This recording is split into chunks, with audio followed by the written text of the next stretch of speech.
ఊగిసలాటలో బట్టి భవిత నేను కేంద్ర రాజకీయాల్లోకి రావాలని కాంగ్రెస్ అధిష్టానం సూచన.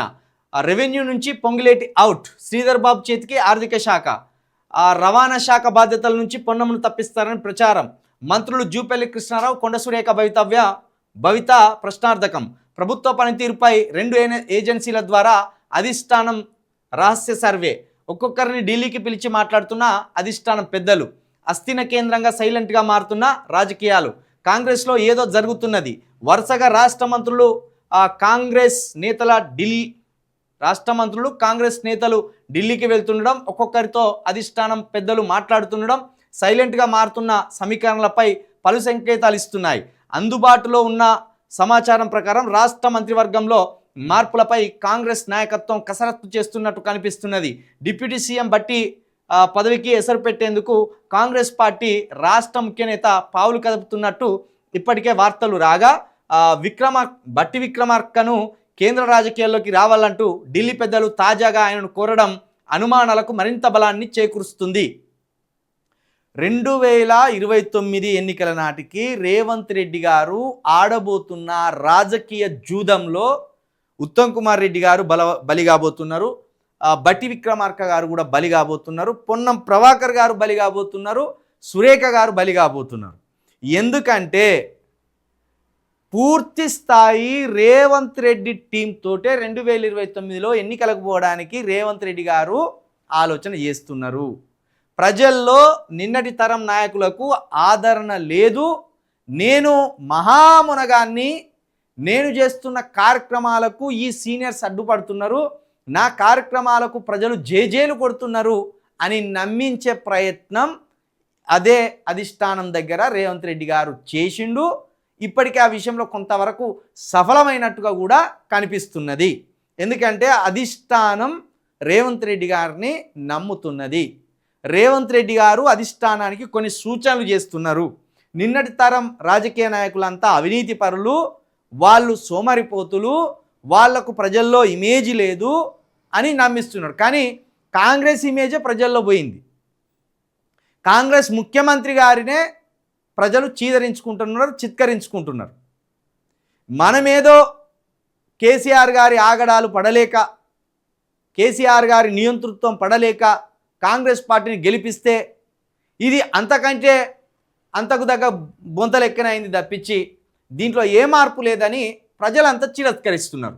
కానీ ఈ టైంలో ఏం చేస్తానంటే సీనియర్లందరికీ చెక్కు పెట్టి, ఈ సీనియర్ల ప్లేస్లో రేవంత్ రెడ్డి గారు తన మనసులో అనుకుంటున్న ఒక బ్యాచ్ని దింపి, ఆ బ్యాచ్కి ఎమ్మెల్యే టికెట్లు ఇప్పించి, ఆ టీంకే ఎంపీ టికెట్లు ఇప్పించి కొత్త రాజకీయ జూదం ఆడాలి 2029లో అని రేవంత్ రెడ్డి గారు భావిస్తున్నారు. ఇదంతా వైఎస్ రాజశేఖర రెడ్డి గారి స్ట్రాటజీని ఫాలో కావాలని చూస్తున్నారు. 2004లో రాజశేఖర రెడ్డి గారు ముఖ్యమంత్రి అయినప్పుడు 2009 నాటికి రాజశేఖర రెడ్డి గారి మీద కొంత అసంతృప్తి వచ్చింది. కానీ ఆరోగ్యశ్రీ అని కాపాడింది. ఆరోగ్యశ్రీ అనే ఒక పథకమే మళ్ళీ కాంగ్రెస్ని 2009లో అధికారంలోకి తీసుకొచ్చింది. కానీ ఇప్పుడు అలాంటి విన్నింగ్ పథకం ఏది కూడా రేవంత్ రెడ్డి గారి చేతిలో లేదు. ఒక్క విన్నింగ్ పథకం లేదు రేవంత్ రెడ్డి గారి చేతిలో. అప్పుడు సోనియా గాంధీ గారి దగ్గరికి రాజశేఖర రెడ్డి గారు వెళ్ళి, ఓడినా గెలిచినా పూర్తిగా నాదే బాధ్యత, నన్ను నమ్మండి అని చెప్పొచ్చిండు. సేమ్ రేవంత్ రెడ్డి కూడా ఇప్పుడు అలాంటి ప్లానే చేస్తాడు, అలాంటి స్ట్రాటజీ అల్లుతున్నాడు. గెలిచినా ఓడినా పూర్తి బాధ్యత నాదే, ప్రతి పైసా నేనే పెట్టుకుంటా, ప్రతి వ్యక్తిని నేనే సెలెక్ట్ చేస్తా, ప్రతి వ్యక్తి మీద నేనే పైసలు పెడతా, పూర్తి స్థాయి స్వేచ్ఛ నాకు ఇవ్వండి, అక్కడ రాహుల్ గాంధీ గారిని ఇక్కడ కాంగ్రెస్ని తీసుకొచ్చే బాధ్యత నేను భుజాల మీద వేసుకుంటా అని రేవంత్ రెడ్డి గారు కేంద్రం దగ్గర పూర్తి స్థాయి స్వేచ్ఛను కోరుకుంటున్నాడు. అందులో భాగంగానే బట్టి విక్రమార్క ఇక్కడ ఉంటే కొర్రీలు పెడతాడు, దళిత లీడర్ కాబట్టి. ఈ దళిత లీడర్ని కేంద్రానికి పంపితే, కేంద్ర రాజకీయాల్లోకి పంపితే ఇక్కడ నాకు ఫ్రీ హ్యాండ్ అవుతుంది. ఇంకెవరున్నారు ఇక్కడ ఆయనకు ఎప్పటికప్పుడు కొంత అడ్డు చెప్పేవాళ్ళు? ఉత్తమ్ కుమార్ రెడ్డి గారు, ఆయన సీనియర్. కోమటిరెడ్డి బ్రదర్స్ ఉన్నప్పటికీ వాళ్ళకి ఏదో ఒక మంత్రి పదవి ఇస్తే వాళ్ళు సైలెంట్ అవుతారని తెలుసు. ఎందుకంటే సీఎం రేసులో ప్రధానంగా వినిపించే పేర్లు ఒకటి బట్టి విక్రమార్క, 2 ఉత్తమ్ కుమార్ రెడ్డి గారు. మధ్యలో శ్రీధర్ బాబు గారు ఉన్నప్పటికీ కానీ తన సామాజిక వర్గం కావచ్చు, తన వ్యవహారం కావచ్చు, ఇవన్నీ కూడా కొంత భిన్నంగా ఉంటాయి. అదే అధిష్టానం దీవిస్తే సీఎం చేస్తే అయితే లేకపోతే లేదు అనే ధోరణి అయినది. కానీ మేము ఖచ్చితంగా ముఖ్యమంత్రులం కావాలి అని లోపల చాలా బలంగా ఆలోచనతో ఉన్న వ్యక్తులు ఇటు భట్టి విక్రమార్క గారు, అటు పోతే ఉత్తమ్ కుమార్ రెడ్డి గారు. కాబట్టి ముందుగా వీళ్ళిద్దరికి చెక్ పెట్టాలి. ఇక ఇప్పటికే పొంగులేటికి చెక్ పెట్టేసిండు రేవంత్ రెడ్డి గారు. ఆయన మీద ఈడీ కేసులు, వాళ్ళ కొడుకు మీద కేసులు, అవి ఇవి 100 పడ్డాయి పొంగులేటి గారికి. మొసమర్రని కథ అయిపోయింది. పైగా రేవంత్ రెడ్డి లాంటి ఒక రాడికల్ పొలిటికల్ మూమెంట్ని చేయలేడు ఆయన. కాబట్టి ఇప్పుడు పొంగులేటితో పెద్ద థ్రెట్ ఏం లేదు రేవంత్ రెడ్డి గారికి.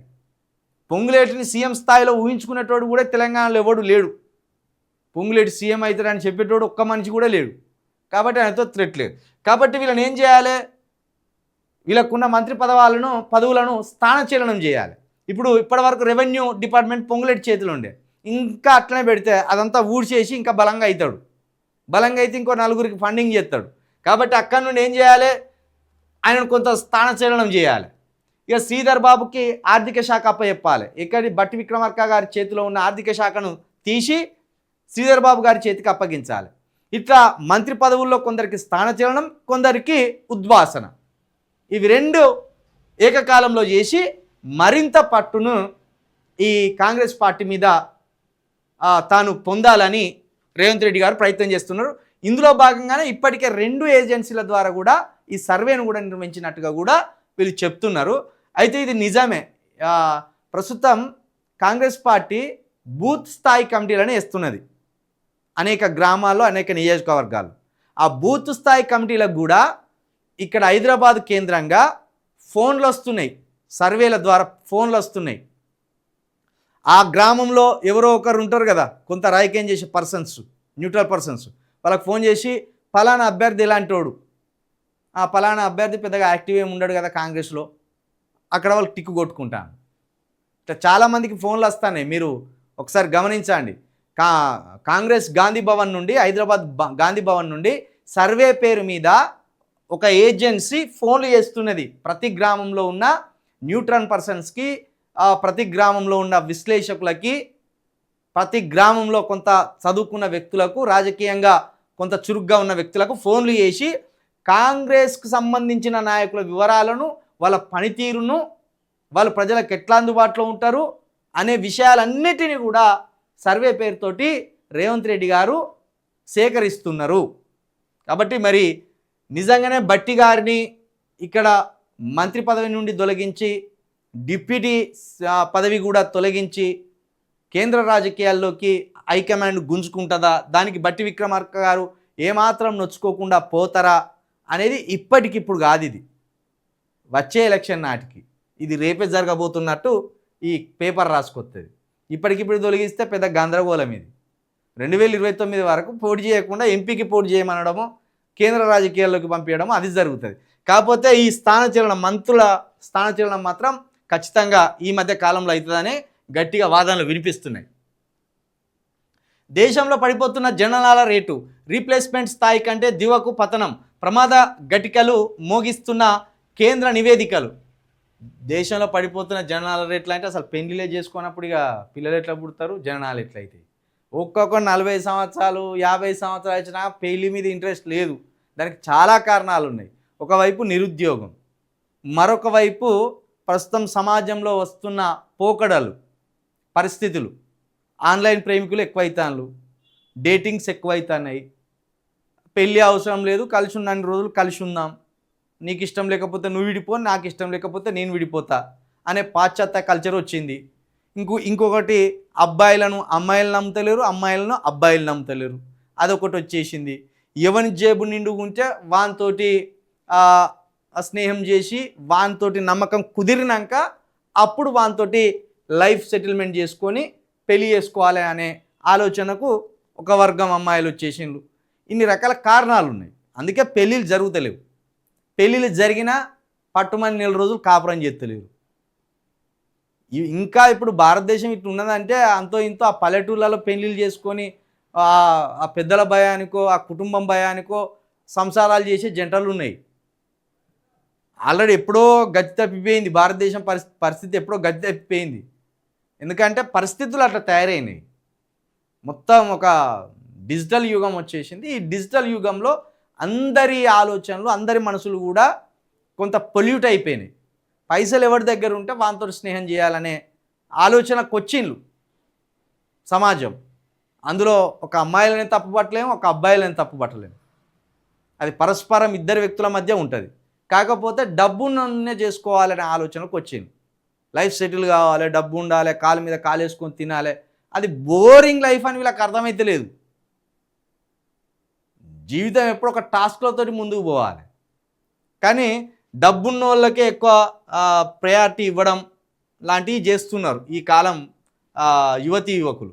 కాబట్టి ఇక మరి పెళ్ళిళ్ళు అయితలేవు కాబట్టి జనాల రేట్ లేదంటే రాను 20 సంవత్సరాల వృద్ధాప్యం రేటు భయంకరంగా పెరిగిపోతుంది. వృద్ధాప్యం రేటు భయంకరంగా పెరిగిపోతే ఆ చైనా లెక్క అవుతాం మనం.